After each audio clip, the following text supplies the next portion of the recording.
It was great. And AD, obviously you're you're partnering with Mobile One, and I'm gonna definitely get to that. So Yeah. I want to leave you out on that. But you know, when you're talking about the bubble and what you did, man, you had some extraordinary games, man. The buzzer beater against Denver sticks out, one of the biggest shots there in that time. I wish for you that you would have been able to experience, you know, just the fans being there and doing it Yeah. right there.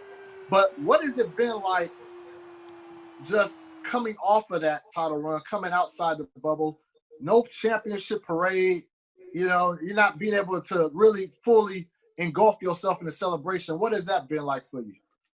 It sucks, man. You know, you wish you can celebrate with the fans, have a parade. You know, obviously you look forward to a parade. That's when you really get a chance to celebrate with the fans. And like you say, shots like big time shot like the buzzer beater, and guys where we win a championship and usually we right there in Staples, and the fans are cheering us on. But I mean, you just think about this time, times we're in right now. And no matter what, we still able to get the job done, still become champions. But it definitely been more sweeter if we were able to have Laker Nation right there alongside us for sure. Hey, is there any other way, like any creative ways that you think can be done to kind of like take the place of a parade? Is there anything you guys have discussed? I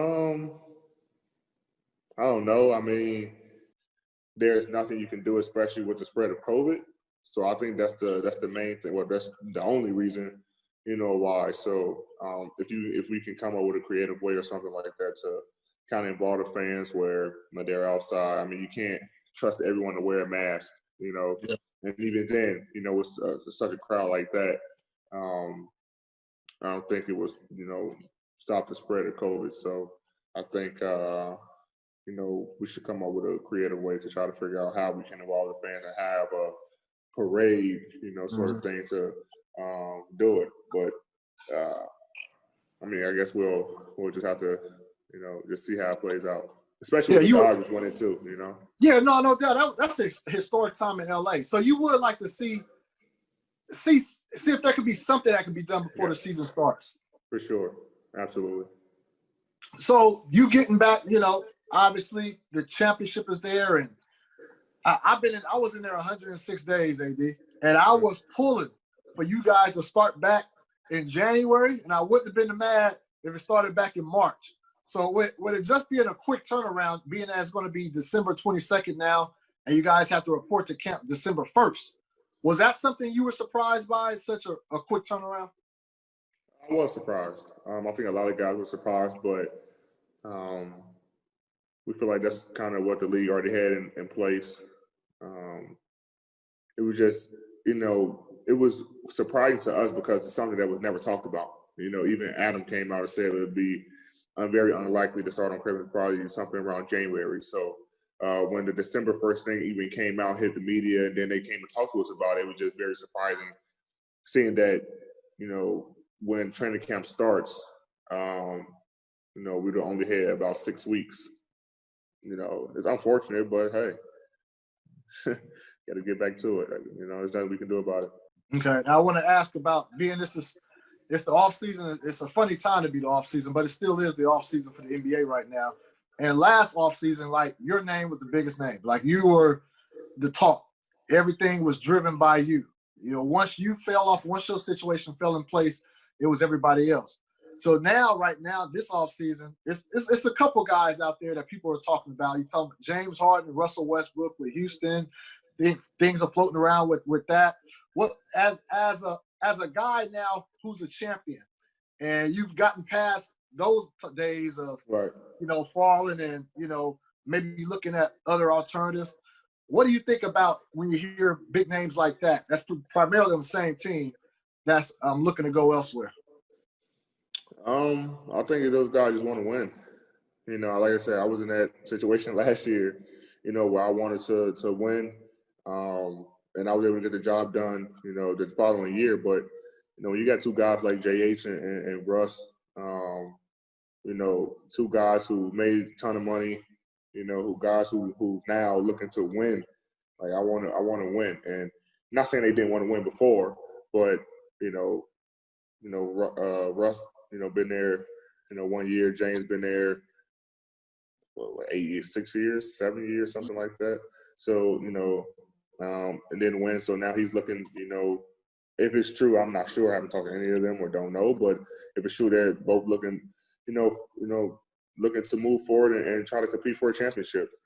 Because at the end of the day, you come to this league, to make a ton of money, but you want to win. You want to be a champion. You want to have that feeling. So, like I said, those guys are probably in that stage right now where they want to compete for a championship.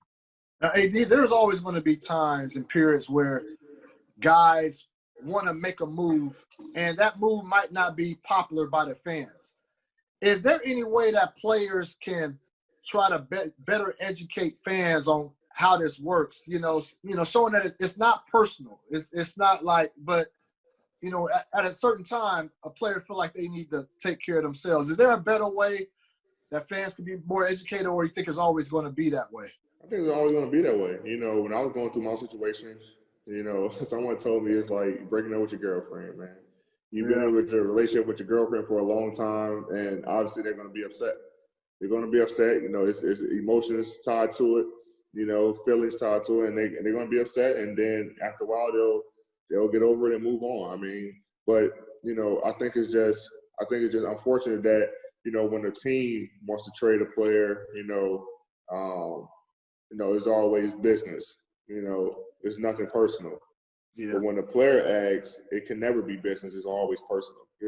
I think the fans need to understand, like,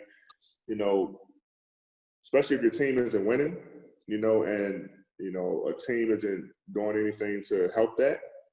Or maybe they are. Maybe their team is doing something to help that, but it's just not working out. You just can't win. It's probably time to move on and try something new. Okay, we talk about situation being better. A perfect segue. Teams when they want to defend that title, not every. It's seldom that the team just stays pat all the way down. Your team, made some news today, being Monday. With the Chris Paul. I don't have a team, Chris. Excuse.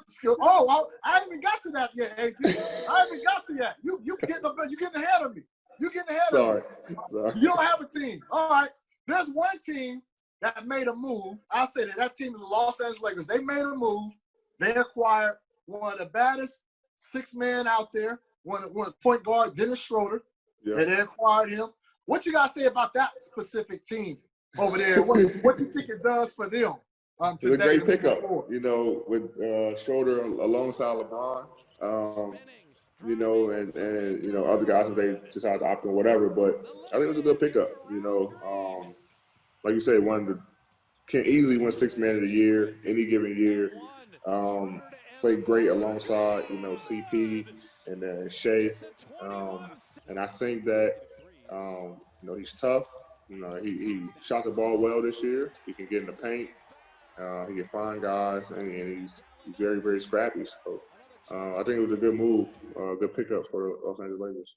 Okay, that's a good move. And I had to ask you, I broke some news myself yesterday, AD. I don't know if you read the news. I don't know if you look at social media, but I broke that sources told me that Anthony Davis is opting out of his deal, become a free agent, which will make you, the number one free agent out there.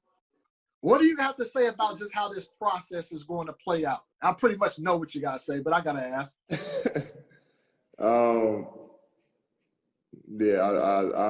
All my free agent questions will go to my agent, Rich Paul. Okay. I kind of knew that. I could have did sources and reported that. I got to ask, though. So let's move on. Since you didn't give that question any gas, maybe you give this question some gas. You're a partner with Mobile One. You see that segue right there? Gas. Yeah, I like that. So you're partnered with Mobile One, and so obviously fans are going to have an opportunity to kind of win some free swag. Like, can you just talk about that partnership, how it came together, and what it entails? Yeah, me and Mobile One are teaming up again. We're teaming up again to offer fans, opportunity to win some exclusive signed apparel for myself, a championship hat or T-shirt signed by me, and the opportunity is open now until the end of the year, December 31st.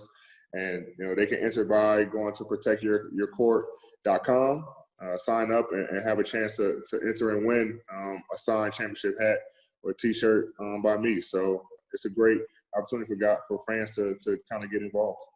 And people need to know that's going to be such a dope gift, because that was a once-in-a-lifetime bubble situation, bubble championship. So this Absolutely. I ain't gonna say the name, but I got a player who handed me one of his jerseys from the bubble with the social message on the back of it. You know what I mean? You ain't gonna get that anywhere else. Exactly. That's right there. Exactly. So this is a real good deal. But now, AD. Sure.